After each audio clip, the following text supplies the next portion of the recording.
I thought I knew the woman I was going to marry. Amanda and I had been together for 3 years, and just last month we put down a deposit on our wedding venue.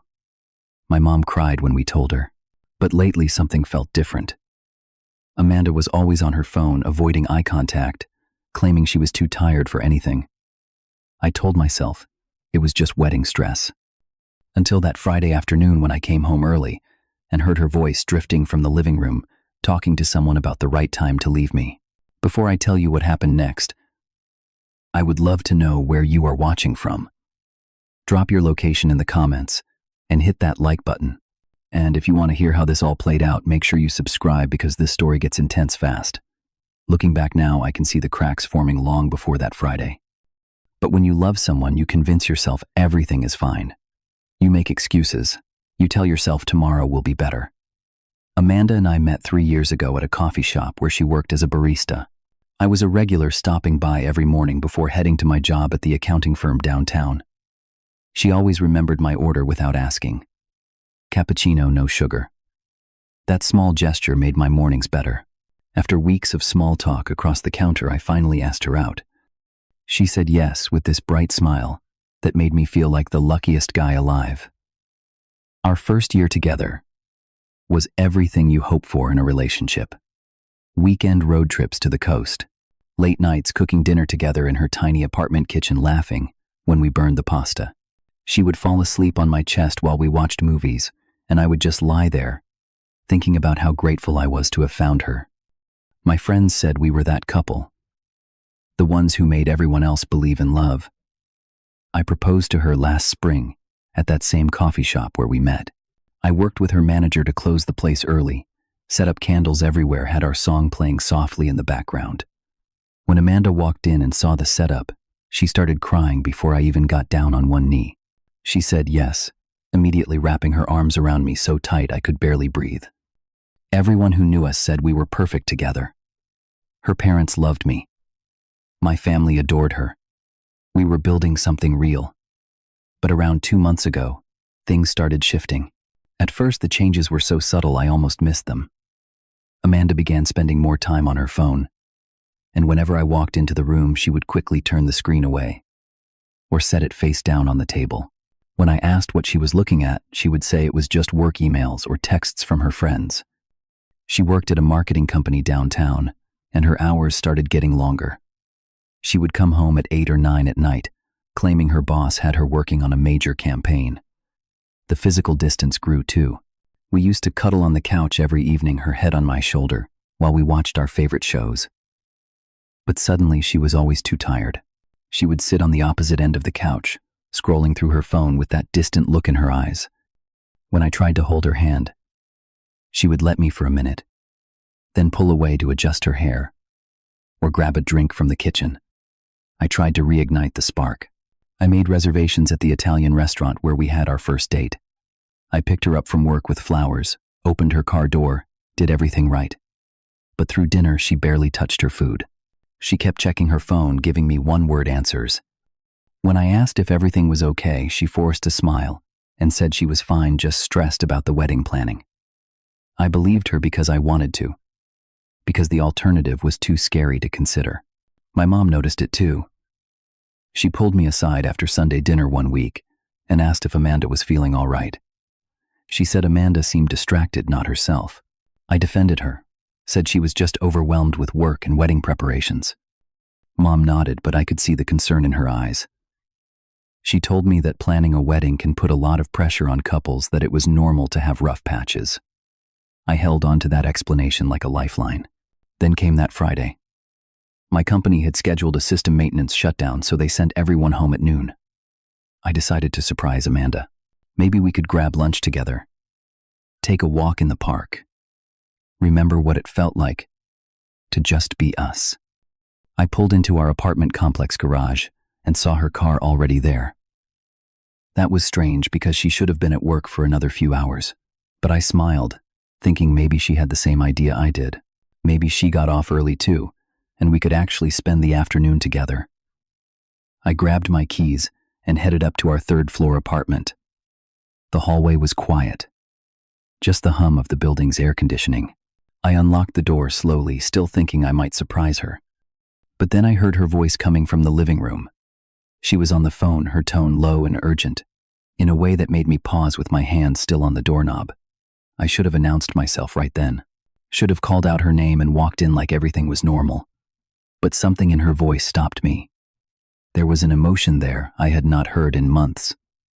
Passion. Urgency. The kind of feeling she used to have when she talked to me. I stood in the entryway, not moving, barely breathing. And then I heard the words that would change everything.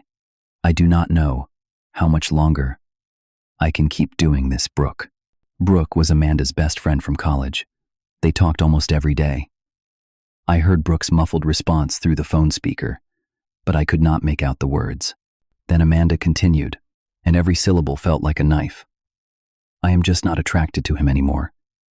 It has been months. I look at him and I feel nothing. My heart stopped. Actually stopped. I pressed my back against the wall, my briefcase slipping from my fingers and landing silently on the carpet. This could not be real. This could not be my Amanda, my fiancée, saying these things. But she kept talking. The wedding is in 3 months. I know I should call it off. But everyone has already bought plane tickets. My mom would be devastated. I heard Brooke saying something encouraging, supportive. Then Amanda again. You are right. I just need to wait for the right moment. Maybe after the holidays. I cannot hurt him right now. The world tilted. Everything I thought I knew, everything I had built my future on, was a lie. She was planning to leave. She just needed the timing to be convenient. Not for me. For her. I stood frozen in that hallway, my mind racing through every interaction we had over the past few months. Every excuse. Every avoided kiss. Every time she said she was too tired. It all made horrible, perfect sense now. Amanda's voice continued, softer now, but still clear enough for me to hear every devastating word. Remember when I used to think he was so romantic? Now when he tries to plan date nights, it just feels forced. That Italian restaurant dinner. The flowers. Everything I had done to try to save us, she had seen as pathetic attempts at something already dead. I thought about how carefully I had planned that evening, how I had hoped it would bring us back together. And the whole time she was sitting across from me, wishing she was anywhere else. And the way he always wants to cuddle at night, it feels suffocating. I have been making excuses to go to bed late. The late-night work emails, the reports she had to finish, all of it was just lies to avoid being close to me. I remembered lying in bed alone, telling myself she would come to bed soon, that she was just busy. But really, she was in the living room counting down the days until she could leave without looking like the villain. I think I have known for a while that this was not right, Amanda said, her voice cracking slightly. But I kept telling myself it would get better. Through the phone, I heard Brooke ask a question, something about whether there was someone else. No, there is nobody else, Amanda answered, and somehow that made it worse. I just do not love him anymore. Maybe I never really did. Maybe I just loved the idea of being loved. That sentence broke something in me. Not love the idea of me. Love the idea of being loved. Our entire relationship, all 3 years, reduced to her using me as a placeholder for the real thing she thought she deserved. I was just a convenience, a safe option while she figured out what she really wanted. My mind flashed back to every major moment we had shared. The first time she told me she loved me, 3 months into dating. We were standing outside her apartment building in the rain because neither of us wanted the night to end. She looked up at me with those green eyes and said the words I had been desperate to hear. Was that real? Or was she just caught up in the moment, saying what she thought she should say? I remembered meeting her parents for the first time. Her dad shook my hand and told me I was a keeper. Her mom hugged me and whispered that she had never seen Amanda so happy. Were they all in on the lie, or was Amanda such a good actress that she fooled everyone, including herself? The night I proposed came back in vivid detail. The candles flickering in that empty coffee shop. The song we called ours playing through the speakers. The way she cried and said yes, before I could even finish my speech about wanting to spend forever with her. I had been so sure in that moment, so absolutely certain that we were meant to be. But maybe she just said yes because it was expected. Because saying no would have been awkward, and uncomfortable, because it was easier to say yes now and leave later. Every birthday gift I had carefully chosen, every anniversary where I tried to outdo the year before, every time I supported her through a bad day at work or a fight with her friends. I had given her everything, and she had been planning her exit strategy. I felt my hands start to shake. The hurt was transforming into something else now. Anger. Hot, righteous anger that started in my chest and spread through my whole body. How dare she? How dare she let me keep planning our wedding, keep believing in our future, while she waited for the most convenient moment to destroy me? She could have told me months ago when she first started feeling this way. We could have had an honest conversation. I would have been devastated, sure, but at least it would have been clean. Instead, she chose to fake it, to lie every single day, to let me kiss her goodbye in the mornings and tell her I loved her, knowing she felt nothing.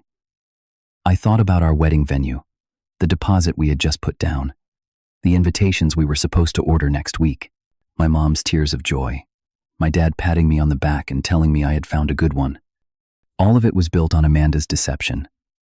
Standing there in the hallway listening to her plan my future heartbreak with her best friend, I realized something important. I had two choices. I could walk away right now, pretend I never heard this conversation, and let her end things on her timeline. I could be the pathetic guy who got blindsided by his fiancée leaving him after the holidays. Or I could take control of this moment. My brother Kyle's words echoed in my head. He had told me once years ago when I was dealing with a difficult situation at work. Never let anyone disrespect you in silence. At the time, I thought he was just being his usual tough guy self. But now I understood. Silence was complicity. If I walked away now, I was agreeing to be her victim. I straightened up, wiped the sweat from my palms, made a conscious decision about who I was going to be in this moment. Amanda was still talking to Brooke. I will find the right time, I promise. Maybe after Thanksgiving. No, the right time was not after Thanksgiving. The right time was not whenever Amanda decided she had milked enough sympathy from our friends and family to make herself look like the innocent party. The right time was right now. I picked up my briefcase, took a deep breath, and walked into the living room. Amanda was sitting on our gray couch, the one we had picked out together at that furniture store last year. She had insisted on gray because it would match everything. I had wanted navy blue, but I let her have her way because I thought, that is what you do when you love someone. You compromise. She was facing away from the door phone pressed to her ear, completely unaware I was there. For a split second, I saw her as a stranger. This woman, who I had planned to spend my life with, was someone I did not know at all. When she finally sensed my presence and turned around, her face went through a series of expressions in rapid succession. Confusion, recognition, then pure terror. The phone slipped from her hand and clattered onto the hardwood floor. I heard Brooke's tiny voice calling out Amanda's name from the speaker. Ray, Amanda whispered, her face draining of color. I thought you were at work. Her voice was shaking. Good. She should be scared. Yeah. I said, my voice eerily calm. I can see that. She stood up quickly, almost stumbling. Her hands were trembling as she tried to smooth down her shirt. A nervous habit she had when she was anxious. How long have you been standing there? Long enough. The silence that followed was suffocating. I could hear the clock on the wall ticking, the distant sound of traffic outside. Brooke's voice had gone quiet on the phone, probably realizing what was happening. Amanda opened her mouth, closed it, opened it again. Ray, let me explain. I held up my hand, stopping her. You do not need to explain anything, Amanda. You were very clear on the phone. Her eyes filled with tears. Real tears this time.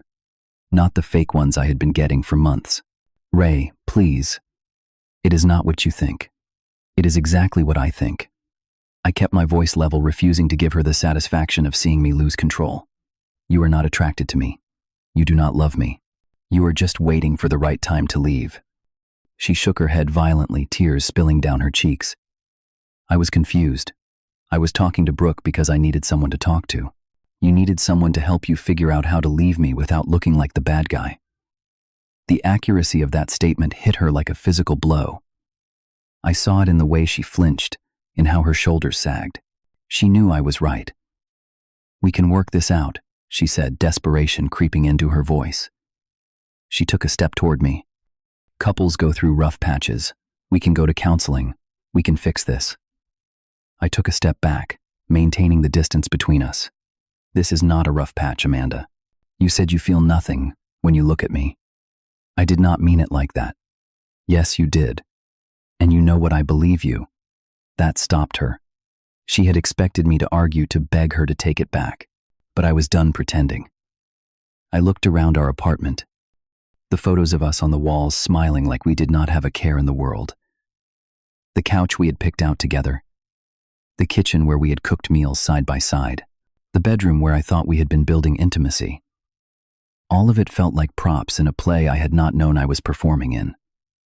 "You said you were waiting for the right time to leave," I said, turning back to face her. She was full on crying now, mascara running down her face. "Ray, no, I did not mean it. I was just venting. Everyone has doubts." I cut her off.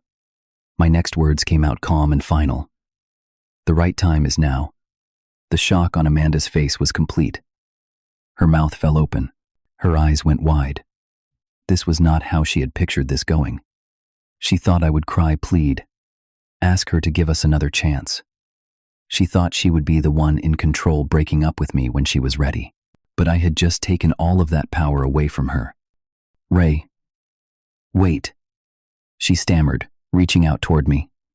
"Can we just talk about this?" "There is nothing to talk about. You made your feelings very clear." I walked past her, into our bedroom. She followed me, her footsteps quick and frantic. I could hear her breathing hard, panic setting in. I pulled her large suitcase out from the closet and set it on the bed. Then I started opening her drawers, pulling out her clothes, and placing them into the suitcase. My movements were mechanical, efficient. I had made my decision, and now I was executing it. "What are you doing?" Amanda's voice was high-pitched, scared. "This is crazy. I am doing what you did not have the courage to do. I am ending this." I continued packing. Her jeans, her sweaters, the pajamas she wore, that I used to think were cute. All of it went into the suitcase without ceremony. Each item I packed felt like reclaiming a piece of myself. Amanda grabbed my arm, trying to stop me. "Stop, please. We can go to counseling. We can fix this." I pulled my arm away gently but firmly. "You cannot fix something you do not want to save." I looked at her directly. "If you truly loved me, you would not have said those things to Brooke. You would not have been planning when to leave me like I was some problem you needed to solve." "I made a mistake," she sobbed. "I was scared. Wedding jitters. Everyone gets them." "No, your mistake was not being honest with me months ago when you first started feeling this way. Your mistake was letting me believe we had a future while you were planning your exit." I pulled out my phone and called Kyle. He answered on the second ring. "Hey, what is up? I need you to come over. Bring your truck." There was a pause. Kyle knew me well enough to hear the tone in my voice. "Be there. In 15. Amanda heard the conversation. Her panic escalated. "You are kicking me out. This is my home too." I zipped up the suitcase and turned to face her. "This apartment is under my name. You moved in a year ago. And right now, I need you to leave." My voice was not angry. It was not cruel. It was just decided.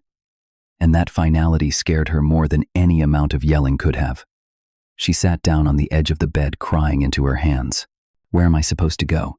"You can call Brooke. I am sure she will let you stay with her while you figure things out. I cannot believe you are doing this. I cannot believe you are planning to do worse. At least I am being honest with you." Kyle arrived 14 minutes later. I heard his truck pull up outside and went down to let him in. When he saw my face, he did not ask questions. He just gave me a quick hug and said, "Tell me what you need. Help me get her stuff out." We went back upstairs. Amanda was still sitting on the bed, looking small and broken. But I could not let myself feel sorry for her. She had made her choice. Now I was making mine.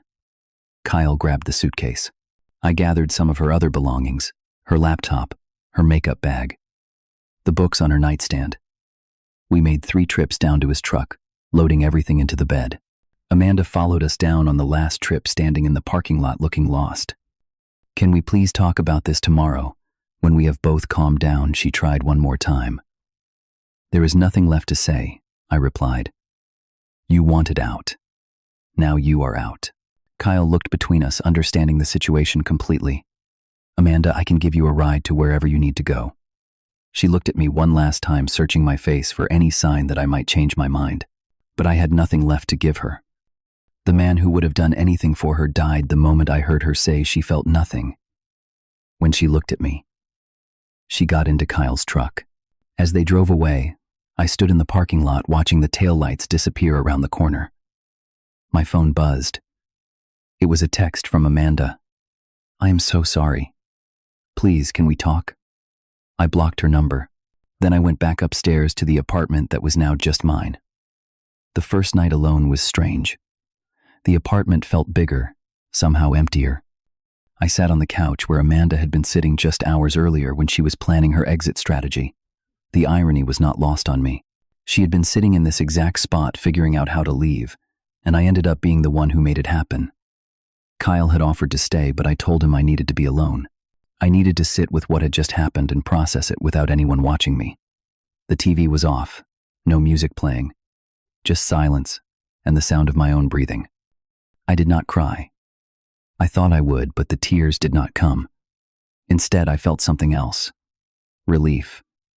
Like I had been holding my breath for months and finally could exhale. Yes, my heart was broken. Yes, I was hurting. But it was a clean hurt. Not the slow, confusing pain of the past few months where I kept wondering what I was doing wrong. Now I knew. I had not been doing anything wrong. Amanda had just stopped loving me, if she ever really had.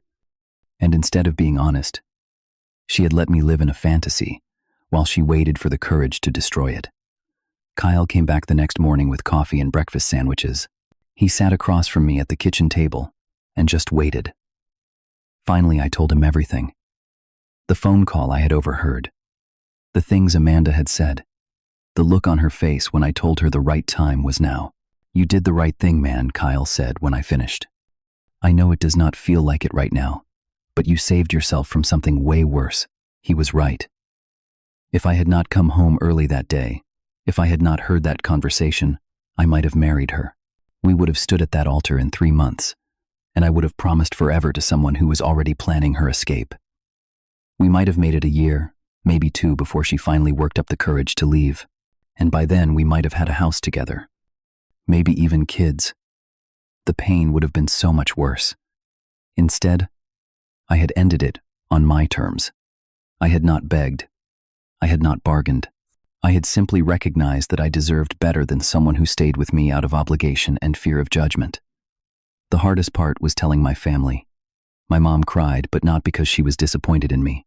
She cried because she knew I was hurting. My dad shook my hand and told me he was proud of me for standing up for myself.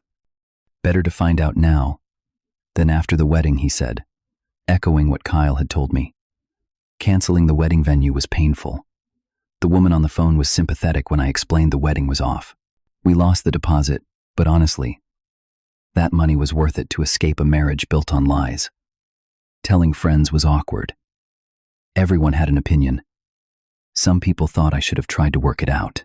Others told me Amanda was not worth my time anyway. A few mutual friends stopped talking to me altogether, taking her side in the breakup. That hurt, but it also showed me who really cared about me versus who just liked the idea of us as a couple. Amanda tried to reach out several times through friends. She wanted to explain, to apologize, to get closure. But I had all the closure I needed. I had heard her truth when she thought no one was listening. Anything she said to my face would just be damage control. The weeks turned into months. I threw myself into things I had neglected. I started going to the gym with Kyle 3 times a week. The physical exhaustion helped quiet my mind. I took up reading again, something I had stopped doing because Amanda always wanted the TV on. I reconnected with friends I had lost touch with because I had been so focused on my relationship.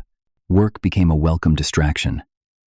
I took on extra projects, stayed late some nights, because going home to an empty apartment still felt strange. My boss noticed my increased dedication and mentioned a possible promotion. Something good coming from something painful. I went on a few dates, but nothing serious. It was too soon and I knew it. I could not give someone my full attention when I was still processing what had happened with Amanda. But it felt good to remember that there were other people out there. Women who looked at me with interest instead of the blank stare I had been getting from Amanda those last few months. My apartment slowly stopped feeling like our space and started feeling like mine. I rearranged the furniture, bought new sheets for the bed because the old ones reminded me too much of her, hung different pictures on the walls, took down every photo of us. I did not throw them away, just packed them in a box in the closet. Maybe someday I would look back on those 3 years and remember the good parts, but not yet. The holidays came. Thanksgiving was quiet. I spent it with my family, grateful for their support. Christmas was harder. This was supposed to be our first Christmas as an engaged couple. Instead, I was buying presents for my nieces and nephews, watching my married siblings with their spouses, wondering what went wrong with Amanda and me. But my mom pulled me aside Christmas evening and said something that stuck with me. "You did not do anything wrong, Ray. Some people just are not capable of the kind of love you give. That is not your fault. That is theirs." 6 months after that Friday afternoon, I found myself back at that coffee shop where Amanda and I had met. I had avoided it for a while, too many memories. But I realized I was letting her have power over places and things that had meaning to me before she was even in my life. This coffee shop had been my morning routine long before she worked there. I ordered my cappuccino no sugar from a different barista who did not know me. I sat by the window and watched people walk by. And I realized something important. I was okay. Not just surviving, but actually okay. Amanda had taught me something valuable, even if it was not the lesson she intended. She taught me that love requires honesty, even when honesty is hard. She taught me that staying with someone out of guilt or obligation is crueler than leaving. And most importantly, she taught me that I was strong enough to walk away from someone I loved when they could not love me back the way I deserved. I thought about that moment when I walked into the living room and saw her face go pale. The power I felt when I said the right time is now. Not power over her, but power over my own life. The power to say this is not acceptable and I deserve better. Some people might think I was too harsh, that I should have given her a chance to explain, to try to fix things. But here is what I learned that day. When someone shows you who they really are, believe them. Amanda had shown me she was capable of planning to leave while wearing my engagement ring. She was capable of lying to my face every day. She was capable of letting me believe in a future she knew was never going to happen. That is not the kind of person you build a life with. That is not the kind of person you fight for. That is the kind of person you thank for showing their true colors before it is too late. I finished my coffee and walked out into the sunshine. My phone buzzed with a text from Kyle, asking if I wanted to grab dinner. I said yes. Life was moving forward. I was moving forward. And for the first time since that awful Friday, I felt genuinely excited about what came next. Because the next chapter of my life would not be built on lies or false hope. It would be built on the solid foundation of self-respect and the knowledge that I would never again settle for someone who saw me as a placeholder until something better came along. Amanda had wanted to wait for the right time, but the right time is never when it is convenient. The right time is when you decide you have had enough of being disrespected. The right time is when you choose yourself. And I did. I chose myself. That Friday afternoon when I overheard her planning her exit, I took control of the narrative. I ended it on my terms. And even though it hurt like nothing I had ever felt before, it was the right decision. Now, months later, sitting in that coffee shop where our story began, I could honestly say I was grateful. Grateful that I came home early that day. Grateful that I heard the truth. Grateful that I had the strength to walk away. Because now I know exactly what I am looking for. Someone who does not just love the idea of being loved. Someone who looks at me and feels something. Someone who could not imagine planning a life without me in it. And when I find that person, I will know the difference. Because I have seen what the alternative looks like. I have lived through the slow death of a relationship where only one person was still trying. I will never be that person again.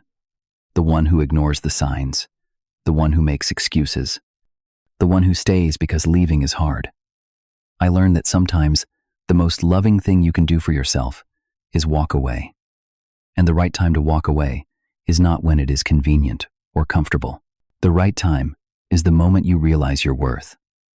Have you ever had to walk away from someone you loved because they could not love you back the same way? Drop your thoughts in the comments below.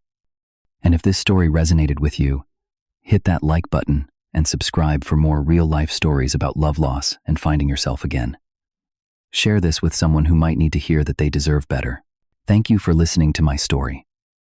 I hope it reminds you that you are worthy of real love, not just the illusion of it. Take care of yourselves out there, and remember the right time to choose yourself is always now.